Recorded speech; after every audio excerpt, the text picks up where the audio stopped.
Welcome to just minute Jesus. ప్రసంగి 6:12. నీడవలె తమ దినములన్నీ వ్యర్థముగా గడుపుకొను మనుషుల బ్రతుకునందు ఏది వారికి క్షేమకరమైనదో ఎవనికి తెలియనంటూ జ్ఞాని అయిన సొలొమోను ద్వారా దేవుడు మాట్లాడటం జరిగింది. మానవ జీవితం ఒక నీడ లాంటిది. సూర్యోదయమున మరియు సూర్యాస్తమయ సమయమందు మానవుని యొక్క నీడ చాలా పొడవుగా ఉంటుంది. అంత మాత్రాన మానవుడు ఎక్కువగా బ్రతుకుతాడని కాదు.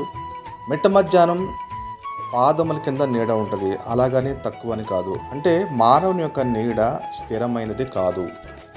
ఉదయం నుంచి సాయంత్రం వరకు అస్థిరంగా మారుతున్నట్టుగానే మానవుని యొక్క జీవితం అస్థిరమైనది. రాజునంటే హిజ్కియాకు మరణకరమైన రోగం కలిగినప్పుడు యెషయా ప్రవక్త ప్రార్థించినప్పుడు ఆహాజ్ యొక్క గడియారపు పలక మీద 10 మెట్లు ముందరికి నడిచిన నీడ 10 మెట్లు వెనుకకు తిరిగిపోయినట్లుగా చేయటం జరిగింది. ఇది ఒక సూచనగా దేవుడు అద్భుతం చేయటం జరిగింది. ఆమె